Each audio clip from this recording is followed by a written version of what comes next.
بہت پرانے زمانے کی بات ہے۔ خوبصورت چھوٹے سے گاؤں میں دو بہنیں رہتی تھیں، آمنہ اور فاطمہ۔ یہ گاؤں پہاڑوں کے درمیان بسا ہوا تھا، جہاں صبح کی پہلی کرن سب سے پہلے ان کے چھوٹے سے کچے مکان پر پڑتی تھی۔ آمنہ بڑی بہن تھی، 17 سال کی، سیاہ آنکھوں والی، محنتی اور بااخلاق۔ اس کی انگلیاں کشیدہ کاری میں اتنی مہارت رکھتی تھیں کہ لوگ دور دور سے اس کا کام دیکھنے آتے تھے۔ اس کے رنگ اور ڈیزائن کی نزاکت لوگوں کو حیران کر دیتی تھی۔ فاطمہ چھوٹی بہن تھی، 15 سال کی، شوقین، گول چہرے والی اور خوش مزاج لڑکی۔ اسے مٹی کے برتن بنانے کا ہنر وراثت میں ملا تھا۔ اس کے برتن اتنے خوبصورت اور منفرد ہوتے تھے کہ بازار میں پل بھر میں فروخت ہو جاتے۔ دونوں بہنیں اپنی دادی اماں کے ساتھ رہتی تھیں۔ ان کے والدین 5 سال پہلے ایک سیلاب میں اللہ کو پیارے ہو گئے تھے، جس کے بعد دادی نے ان کی پرورش کی ذمہ داری سنبھالی۔ دادی اماں اکثر بیمار رہتی تھیں، مگر دونوں بہنیں محنت کر کے گھر چلانے کا انتظام کرتیں۔ گاؤں میں ایک امیر آدمی یوسف رہتا تھا۔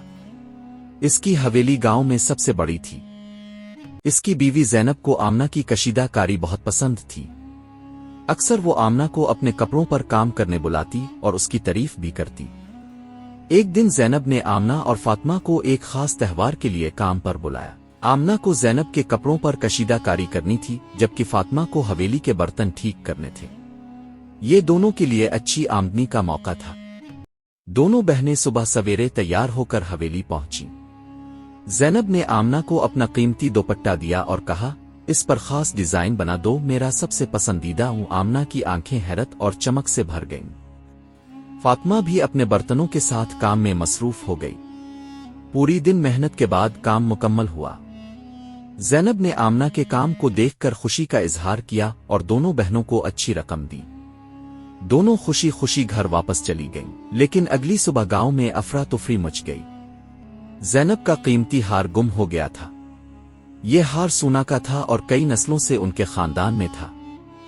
گاؤں کے چوکیدار نے اعلان کیا کہ کل رات حویلی سے قیمتی ہار چوری ہو گیا ہے۔ لوگوں نے فوراً آمنہ اور فاطمہ کے گھر کی طرف نظریں اٹھائیں۔ یوسف کا غصہ عروج پر تھا۔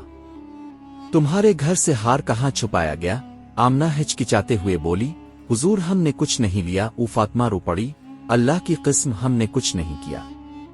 لیکن یوسف نے کسی کی نہ سنی اور حکم دیا کہ گھر کی تلاشی لی جائے۔ گھر کو تہس نہس کیا گیا مگر کچھ نہ ملا۔ دادی اماں گھبرا گئیں، میری بچیاں کبھی چوری نہیں کر سکتی۔ یوسف نے فیصلہ سنا دیا، ایسی لڑکیاں ہمارے گاؤں میں رہنے کا حق نہیں رکھتی۔ کل تک گاؤں چھوڑ دو۔ رات بھر بہنیں روتی رہیں اور دادی کی حالت مزید خراب ہوئی۔ آمنہ نے فاطمہ سے کہا، ہم نے کچھ نہیں کیا مگر لوگ نہیں مانیں گے۔ اللہ ہی ہمارے ساتھ ہے۔ صبح کی پہلی کرن کے ساتھ وہ اپنی دادی کی مدد کرتی ہوئی گاؤں چھوڑنے تیار ہو گئیں۔ راستہ پہاڑی اور پتھریلا تھا، دادی کے لیے مشکل، لیکن وہ تھمتے تھمتے آگے بڑھتیں۔ دوپہر تک تینوں تھک چکی تھیں۔ پانی کم ہو رہا تھا اور دادی کی سانس پھولنے لگی۔ اتنے میں راستے میں ایک پرانا درخت نظر آیا، جس کے نیچے ایک بزرگ عورت جڑی بوٹیاں چن رہی تھی۔ آمنہ اور فاطمہ رکی۔ بزرگ نے مسکرا کر پوچھا، بچوں اتنی دور کہاں جا رہی ہو؟ آمنہ نے بتایا کہ دادی بیمار ہیں اور انہیں قریبی قصبہ پہنچانا ہے۔ بزرگ عورت نے کہا، میرا گھر قریب ہے، پہلے وہاں آرام کرو۔ وہ عورت خود کو خدیجہ کہتی تھی۔ اس نے دادی کو بستر پر لٹایا اور خاص قہوہ پلایا۔ اگلے دن دادی کی حالت بہتر ہوئی۔ خدیجہ نے آمنہ اور فاطمہ کو کام میں مدد کی پیشکش کی اور دونوں نے قبول کر لیا۔ آمنہ خدیجہ کے پرانے گاہکوں سے ملی اور فاطمہ کو بازار میں برتن فروخت کرنے کا موقع ملا۔ محنت اور صبر کے ساتھ 2 ماہ میں کاروبار چل پڑا۔ ایک دن ایک نوجوان عمران آمنہ کے سامنے آیا اور کہا، تم ہی آمنہ ہو جس کی کشیدہ کاری کی تعریف خدیجہ کرتی ہیں؟ آمنہ نے سوچا، یہ شخص کیوں مدد کرنا چاہتا ہے؟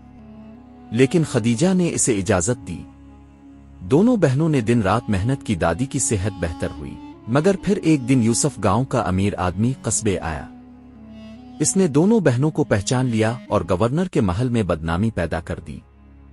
اسی دوران اسد خدیجہ کا شاگرد اور تاجر حقیقت سامنے لے آیا۔ اس کے ساتھ یوسف کا نوکر بھی تھا، جس نے بتایا کہ ہار زینب نے کھو دیا تھا اور خوف کے مارے بہنوں پر الزام لگایا۔ گورنر کے سامنے تمام حقائق ظاہر ہوئے۔ یوسف اور عمران کو گرفتار کر لیا گیا اور آمنہ اور فاطمہ کی عزت بحال ہوئی۔ گورنر نے اعلان کیا کہ آمنہ اور فاطمہ کا کام دوبارہ شروع کیا جائے گا اور وہ شادی میں مہمان کے طور پر شرکت کریں۔